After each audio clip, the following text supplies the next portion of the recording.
सभी को मेरा नमस्कार। मैं आप सभी को नवरात्रि की कथा सुनाने जा रही हूँ। पहले तो मैं आपको बताऊंगी कि दुर्गा पूजन सामग्री क्या क्या जो हम इस्तेमाल में लाते हैं।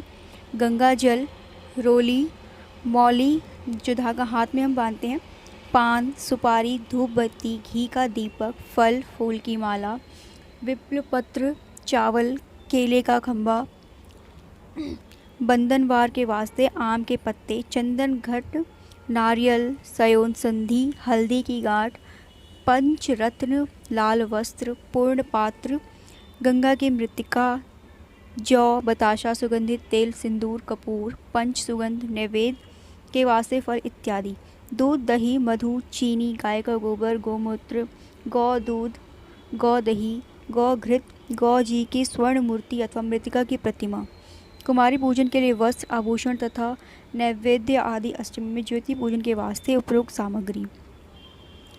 दुर्गा पूजा नवरात्र व्रत कथा। व्रत करने की विधि। इस व्रत में उपवास या फलाहार आदि का कोई विशेष नियम नहीं।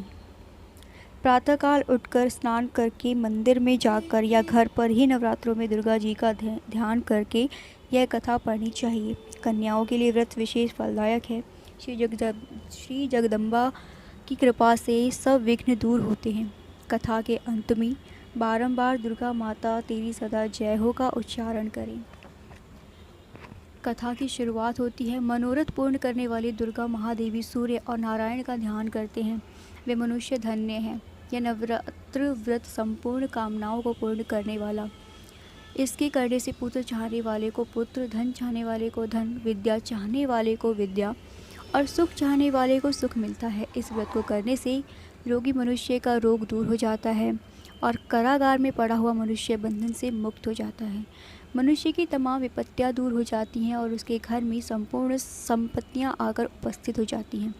बंध्या और काक बंध्या के इस व्रत के करने से पुत्र हो जाता है। समस्त पापों को दूर करने वाले इस व्रत के करने से ऐसा कौन सा मनोरथ है जो सिद्ध नहीं हो सकता। जो मनुष्य इस अलभ्य मनुष्य देह को पाकर भी नवरात्र का व्रत नहीं करता है, वह माता पिता से हीन हो जाता है, अर्थात उसके माता पिता मृत्यु को प्राप्त हो जाते हैं और वह अनेक दुखों को भोगता है। इसकी शरीर में कुष्ठ हो जाता है और अंगहीन हो जाता है। उसकी संतानोत्पत्ति नहीं होती। इस प्रकार वह मूर्ख अनेक दुख भोगता है। इस व्रत को ना करने वाला निर्दयी मनुष्य धन और धान्य से रहित हो, भूख और प्यास के मारे पृथ्वी पर घूमता है और गूंगा हो जाता है। जो सुहागिन स्त्री भूल से इस व्रत को नहीं करती हैं, वे पति से हीन होकर नाना प्रकार के दुखों को भोगती हैं। यदि व्रत करने वाला मनुष्य सारे दिन का उपवास ना कर सके तो एक समय भोजन करे और उस दिन बांधवों सहित नवरात्र व्रत की कथा श्रवण करे। हे बृहस्पति, जिसने पहले इस महाव्रत को किया है उसका पवित्र इतिहास मैं तुम्हें सुनाता हूँ, तुम सावधान होकर सुनो। इस प्रकार ब्रह्मा जी के वचन सुनकर बृहस्पति जी बोले, हे ब्राह्मण, मनुष्य का कल्याण करने वाले इस व्रत के इतिहास को मेरे लिए कहो, मैं सावधान होकर सुन रहा हूँ। आपकी शरण आए हुए मुझ पर कृपा करो। ब्रह्मा जी बोले, पिठत नाम के मनोहर नगर में एक अनाथ नाम का ब्राह्मण रहता था। वह भगवती दुर्गा का भक्त था। उसके संपूर्ण सद्गुणों को युक्त मानो ब्रह्मा जी सबसे पहली रचना हो ऐसी यथार्थ नाम वाली सुमति नाम की एक अत्यंत सुंदर कन्या पैदा हुई। वह कन्या सुमति अपने घर के बालकपन में अपनी सहेलियों के साथ क्रीड़ा करती हुई इस प्रकार बढ़ने लगी जैसे शुक्ल पक्ष में चंद्रमा की कला बढ़ती है। उसका पिता प्रतिदिन दुर्गा की पूजा और होम किया करता।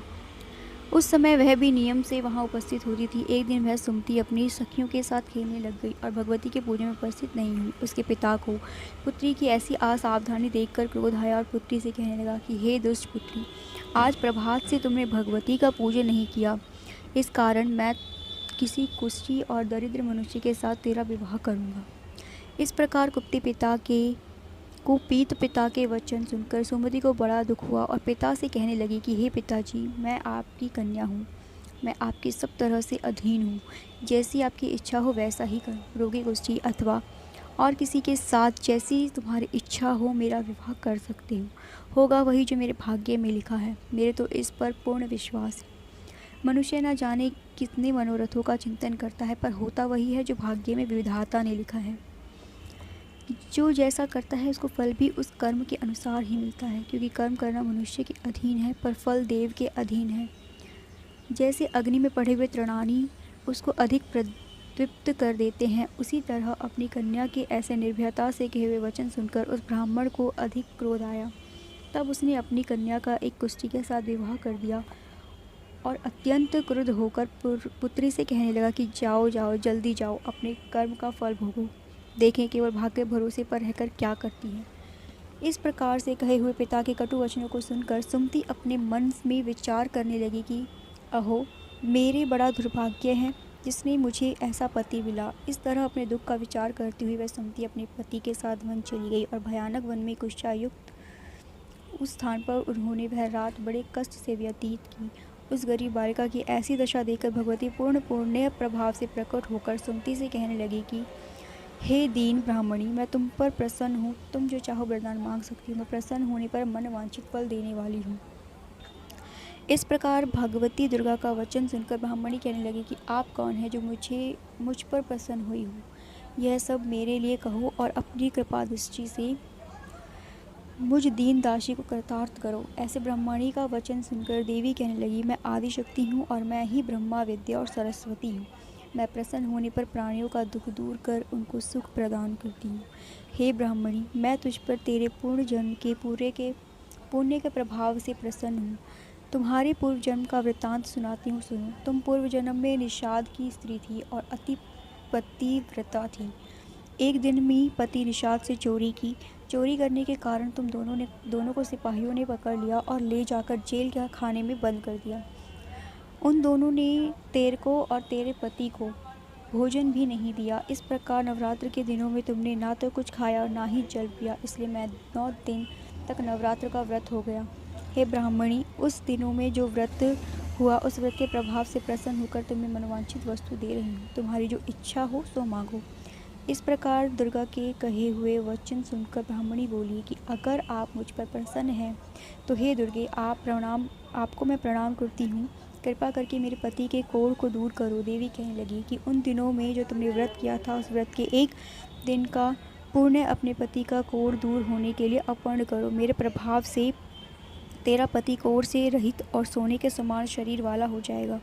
ब्रह्मा जी बोले। इस प्रकार देवी का वचन सुनकर वह ब्राह्मणी बहुत प्रसन्न हुई और पति को निरोग करने की इच्छा से ठीक ऐसे बोली। तब तक उसके पति का शरीर भगवती दुर्गा की कृपा से पुष्टिहीन होकर अति कांतियुक्त हो गया। उसकी कांति के सामने चंद्रमा की कांति भी क्षीण हो गई। वह ब्राह्मणी पत्नी पति के मनोहर देह को देखकर देवी को अति प्रकार पराक्रमी वाली समझकर स्तुति करने लगी कि हे दुर्गे, आप दुर्गत हो, दूर करने वाली, तीनों जगत का संताप हरने वाली, समस्त दुखों को दूर करने वाली, रोग मनुष्य को निरोग करने वाली, प्रसन्न होने पर मनवांछित वस्तु को देने वाली और दुष्ट मनुष्य का नाश करने वाली हो। तुम ही सारे जगत की माता और पिता हो। हे अम्बे, मुझ पर अपराध रहित अबला की मेरे पिता ने कुष्ठा के साथ विवाह कर मुझे घर से निकाल दिया। उसकी निकाली हुई मैं पृथ्वी पर घूमने लगी। आपने ही मेरा इस आपत्ति रूपी समुद्र से उद्धार किया है। हे देवी, आपको प्रणाम करती हूँ, मुझ दीन की रक्षा करो। ब्रह्मा जी बोले कि हे बृहस्पति, इस प्रकार उस सुमति ने मन से देवी की बहुत स्तुति की। उसने की हुई स्तुति सुनकर देवी को बहुत संतोष हुआ और ब्राह्मणी से कहने लगी कि हे ब्राह्मणी, तुम्हारे उदालय नाम का एक अति बुद्धिमान, धनवान, कीर्तिमान और जितेंद्रिय पुत्र शीघ्र होगा। ऐसा कहकर वह देवी उस ब्राह्मणी से फिर कहने लगी कि हे ब्राह्मणी, और जो कुछ तेरी इच्छा हो वह मनवांछित वस्तु तुम मांग सकती हो। ऐसा भगवती दुर्गा का वचन सुनकर सुमति बोली कि हे भगवती दुर्गे, अगर आप मेरे पर प्रसन्न हैं तो कृपया कर मुझे नवरात्रि विधि बताइए।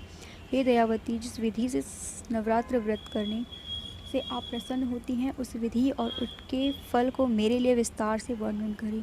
इस प्रकार ब्राह्मणी के वचन सुनकर दुर्गा कहने लगी कि हे ब्राह्मणी, मैं तुम्हारे इस संपूर्ण पापों को दूर करने वाली नवरात्र व्रत विधि को बतलाती हूँ, जिसको सुनने से तुम्हारे तमाम पापों में से छूटकर मोक्ष की प्राप्ति हो जाएगी। ब्राह्मणों से पूछकर घट स्थापना करें और वाटिका बनाकर उसको प्रतिदिन जल से सींचे। महाकाली, महालक्ष्मी और महासरस्वती की मूर्तियां बनाकर उनकी नित्य विधि सहित पूजा करें और पुष्पों से विधि पूर्वक अर्घ्य दें। बिजोरा के फूल से अर्घ्य देने से रूप की प्राप्ति होती है। जायफल से कीर्ति दाग से कार्य की सिद्धि होती है। आंवले से सुख और केले से भूषण की प्राप्ति होती है। इस प्रकार फलों से अर्घ्य देकर यथाविधि हवन करें।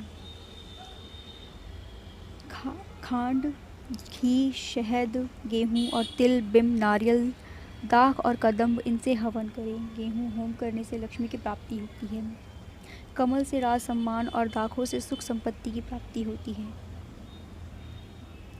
खांड, नारियल, शहद और तिल, इनसे तथा फलों से होम करने से मनवांछित वस्तु की प्राप्ति होती है। नवरात्रि व्रत का महात्म्य सुनाए। हे प्रभु, आपके बिना और कौन इस महात्म्य को सुना सकता है। ऐसे बृहस्पति जी के वचन सुनकर ब्रह्मा जी बोले कि हे बृहस्पति, तुमने सब प्राणियों का हित करने वाले इस अलौकिक व्रत को पूछा है, इसलिए तुम धन्य हो। यह भगवती शक्ति संपूर्ण लोकों का पालन करने वाली है।